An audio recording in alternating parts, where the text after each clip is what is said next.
Pemirsa, perang di Timur Tengah meluas. Hizbullah pun mulai menyerang Israel bersama dengan Iran. Rudal-rudal keduanya berhasil menembus pertahanan Iron Dome dan jatuh di Israel.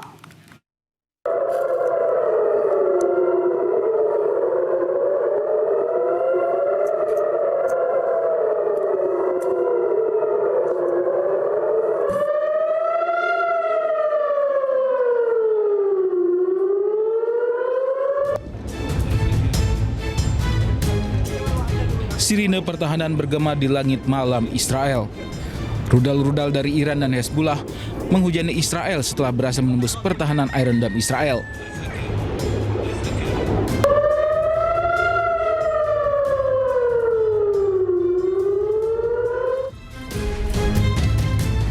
Warga Israel pun mengungsi ke bunker-bunker bawah tanah yang telah disiapkan. Saat ini Israel telah bersiap menghadapi serangan balasan dari Iran dan Hezbollah. Sejumlah rumah sakit pun mulai mengevakuasi pasiennya ke bawah tanah. Salah satunya rumah sakit di Gamatgan yang telah memindahkan seluruh operasinya ke fasilitas darurat di bawah tanah. Rumah sakit ini akan menjadi lokasi perawatan medis darurat selama perang. Ya, di embargo puluhan tahun, Iran tidak kehilangan giginya di kawasan Teluk. Selama 5 hari perang berkecamuk, rudal Iran mampu menghancurkan target jarak jauh dengan akurasi tinggi. Bahkan salah satunya merupakan rudal terkuat di kawasan Teluk Arab.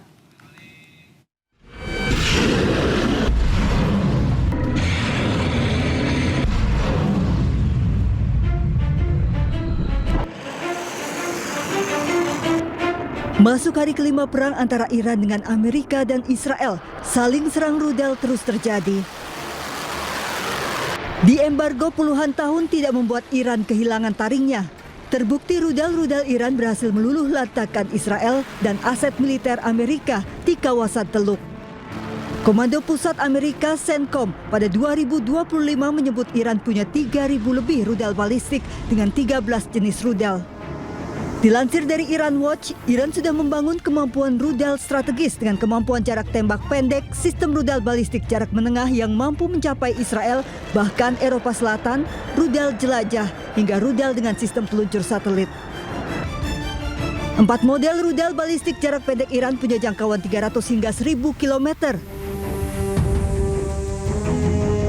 5 rudal balistik jarak menengah punya jangkauan 1.000 hingga 3.000 km, bisa menyerang negara jauh seperti Israel dan pangkalan militer Amerika di kawasan Teluk. 2 rudal jelajah Iran punya jangkauan hingga lebih dari 2.000 km. Rudal ini bisa diluncurkan diam-diam dari darat.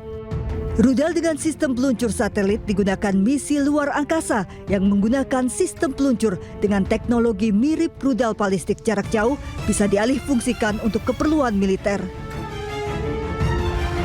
Komando Pusat Amerika Serikat CENTCOM menyebut rudal Khorramshahr menjadi rudal yang paling kuat di Timur Tengah karena mampu melampaui perbatasan dan menyerang target jarak jauh di negara Teluk Arab. Ya, untuk membahas konflik di Amerika Serikat Israel dengan Iran yang kian memanas dan dampaknya terhadap keamanan serta ekonomi global, kita bergabung bersama pengamat Timur Tengah, ada Ibu Dina Sulaiman. Selamat siang Ibu Dina, apa kabar?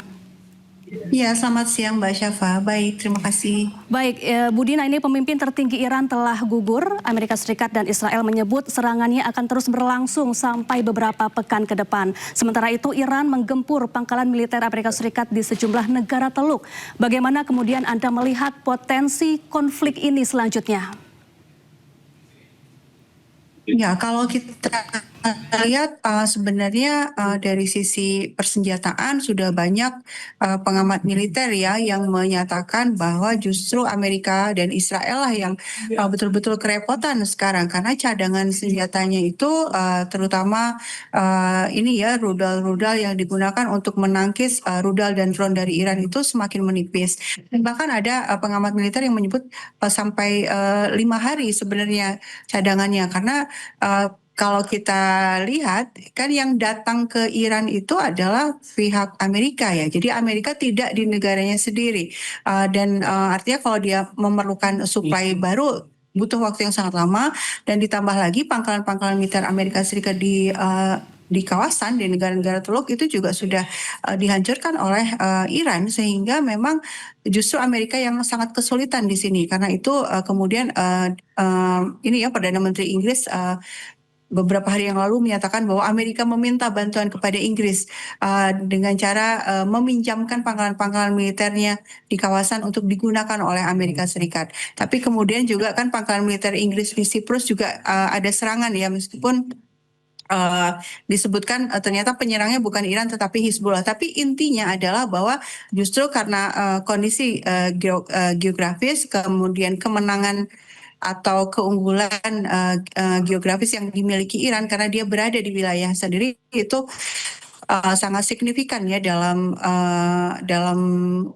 perimbangan kekuasaan di antara Iran dan Amerika Serikat dan Israel gitu. Baik, jadi artinya setelah pangkalan militer Amerika Serikat di negara-negara Timur Tengah diserang Iran, kemudian Amerika tidak mendapat dukungan dari negara-negara Eropa, maka ke depan Amerika Serikat akan kesulitan begitu untuk melancarkan serangan berikutnya, Bu Dina.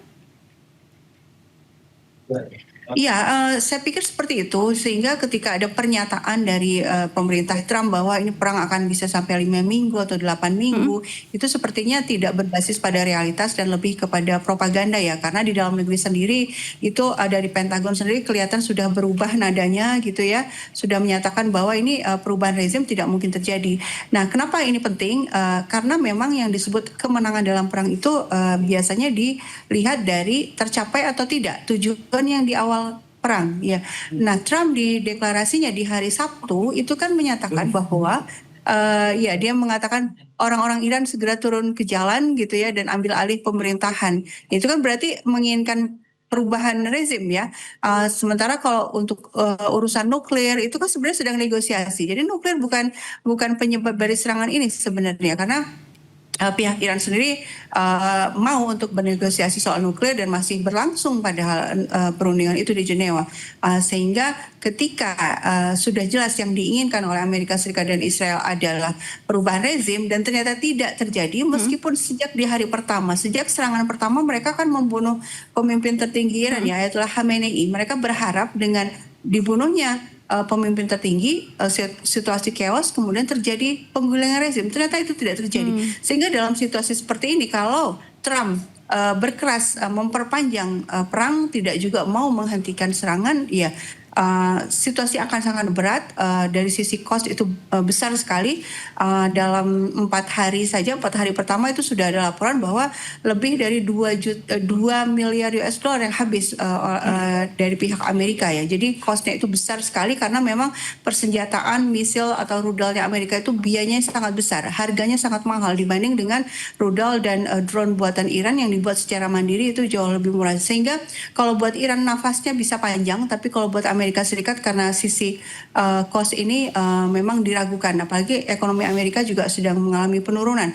Belum lagi kita bicara soal tekanan ekonomi akibat ditutupnya Selat Hormuz. Ini juga pasti akan membuat negara-negara sekutu Amerika Serikat sendiri termasuk juga Eropa yang terancam dengan penutupan Selat Hormuz ini karena akan mengganggu suplai bahan bakar ke mereka, tentu tekanannya akan semakin besar. Dan juga belum lagi tekanan di dalam negeri ya, karena hanya dalam salah satu polling itu disebutkan hanya 18% rakyat Amerika Serikat yang mendukung serangan Trump ke Iran. Saya pikir dengan banyak variabel seperti ini, ya Amerika tidak bisa melanjutkan perang sampai lama gitu ya. Pilihannya adalah ya dia mencari cara untuk gimana menghentikan perang tapi dengan tidak kehilangan muka. Baik, kemudian kalau menurut Anda, Bu Dina, bagaimana kemungkinan sikap negara-negara Teluk pasca Iran menyerang pangkalan militer Amerika Serikat di negara-negara Timur Tengah? Ya sebenarnya kalau dari dalam negara Teluk sendiri ya itu sudah banyak pengamat dari dalam mereka gitu, belum secara resmi dari pihak pemerintah. itu sudah ini ya sudah concern ya, sudah sangat prihatin dengan situasi ini karena terlihat sekali itu pangkalan militernya Amerika Serikat ternyata justru merugikan mereka. Pangkalan militer itu dibangun di tanah mereka itu dengan tujuan atau dengan janji bahwa pangkalan militer itu akan melindungi keamanan negara-negara Teluk ini. Tapi buktinya justru keberadaan pangkalan militer Amerika Serikat itu karena digunakan untuk menyerang Iran, akhirnya Iran membalas dengan menyerang pangkalan militer itu. Meskipun yang diserang adalah pangkalan militer, tapi persepsi keamanan global itu sudah hancur ya. Jadi negara-negara atau para investor sekarang sudah tidak berani lagi untuk berinvestasi di negara Teluk ini. Padahal negara Teluk ini kan dikenal atau citranya selama ini adalah negara yang aman untuk investasi, aman untuk pariwisata. Turis-turis juga sekarang akan berpikir ulang kalau mau berwisata ke Dubai misalnya. Dan bandara juga sudah ditutup sehingga berat buat mereka untuk melanjutkan perang ini karena mereka tahu ini bukan perangnya mereka. Ini perangnya Israel gitu ya. Jadi mereka tuh tidak ada keuntungan sama sekali di sini, bahkan rugi di sini sehingga saya pikir mereka juga melakukan back channel diplomasi ya, diplomasi tertutup berusaha menekan Amerika untuk menghentikan serangan dan juga berusaha mencari cara juga ke Iran gitu ya untuk misalnya menahan serangan. Ya intinya mereka melakukan upaya-upaya ya supaya tidak berlangsung lebih lama lagi. Baik, kemudian Bu Dina, upaya apa yang sebaiknya dilakukan untuk meredam ketegangan antara AS Israel dengan Iran ini? Kemudian pihak-pihak mana saja yang semestinya turun tangan untuk menjadi mediator dalam konflik ini? Ya, ketika sudah terjadi seperti ini tentu memang sulit untuk berbicara soal mediasi ya. Kenapa? Karena ini Amerika Serikat dan Israel ini sudah melanggar garis merahnya Iran ya. Artinya ini sudah nggak main-main lagi. Pemimpin tertingginya loh yang dibunuh gitu. Jadi buat Iran ini sepertinya tidak ada kata mundur lagi. Dia akan berusaha semaksimal mungkin untuk menimpakan pembalasan ya kepada Amerika Serikat dan Israel. Dan ditambah lagi Iran juga punya sekutu yang kuat ya, yang mampu melakukan serangan dengan masif yaitu Hizbullah, dan kita tahu juga ada di Yaman, Ansarullah Yaman juga sudah menyatakan akan membantu, dan Ansarullah Yaman ini bahkan juga punya posisi yang unggul juga dari sisi bahwa dia mampu menutup Laut Merah. Nah ini kan juga akan semakin mengganggu suplai logistik dunia. Belum lagi kita bicara soal milisi-milisi di Irak. Ya, milisi-milisi di Irak ini punya kemampuan untuk menyerang pangkalan militer Amerika Serikat di Irak dan punya kemampuan untuk mengirimkan drone tempur ke arah Israel. Nah, dengan situasi seperti ini sulit berpikir untuk memikirkan bahwa Iran mau untuk duduk di meja perundingan karena Iran sekarang sedang di atas angin. Nah, kemungkinannya seperti apa? Satu-satunya pilihan sebenarnya saya pikir ya Iran mau menghentikan serangan adalah kalau dari Amerika Serikat sendiri menyatakan berhenti untuk menyerang gitu ya. Artinya kan Iran itu kan bertahan karena dia diserang, dia membalas. Berarti ketika alasannya sudah tidak ada lagi, jadi ketika Amerika Serikat dan Israel menghentikan serangan, ya Iran akan menghentikan serangan. Sekarang berarti kan bolanya ada di Amerika ya. Amerika masih terus mau melanjutkan kesalahan ini dengan resiko yang seperti sekarang, keuangannya atau APBN-nya berdarah-darah seperti sekarang karena banyak sekali ya biaya yang harus dia habiskan, atau iya, mengambil jalan yang realistis, ya, pilihan-pilihan yang rasional, yaitu berhenti untuk perang, dan apalagi perang ini juga sebenarnya bukan buat kepentingan Amerika ya. Kembali Amerika menyerang ini sebenarnya adalah demi Israel, bukan demi Amerika Serikat sendiri. Baik. Lalu apakah PBB masih memiliki peran yang signifikan? Lalu bagaimana dengan BOP dan bagaimana pula dengan posisi kekuatan global lain seperti China dan Rusia dalam konflik ini? Dari sisi PBB saya pikir ini ya memang sudah ada upaya untuk sidang Dewan Keamanan, tapi kan masalahnya di Dewan Keamanan itu ada Amerika Serikat sendiri ya.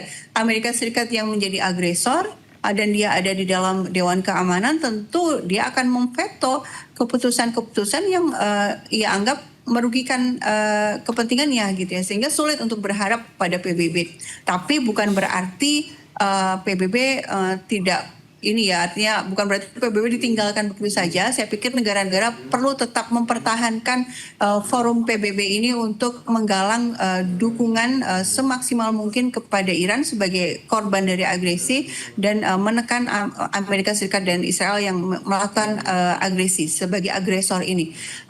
Dan dari sini ya, dari kita melihat betapa PBB tidak berdaya, meskipun juga ada peluang kalau negara-negara kompak ya untuk melakukan sebuah tindakan nyata, kita bisa melihat apalagi BOP gitu ya, apalagi BOP yang dipimpin oleh Trump dan aturan-aturan yang ditetapkan oleh Trump. Trump itu punya hak veto.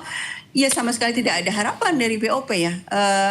Board of Peace, Dewan Perdamaian, tapi justru ketuanya melakukan agresi kepada sebuah negara yang berdaulat. Jadi tidak bisa diharapkan juga BOP. Saya pikir harapannya ada di upaya-upaya diplomatik bilateral ya. Negara-negara berupaya melakukan back channel diplomasi, membujuk pihak-pihak yang terlibat untuk menghentikan serangan. Baik, sayang sekali waktu kita terbatas. Bu Dina Sulaiman, pengamat Timur Tengah, terima kasih sudah bergabung bersama kami di Breaking News.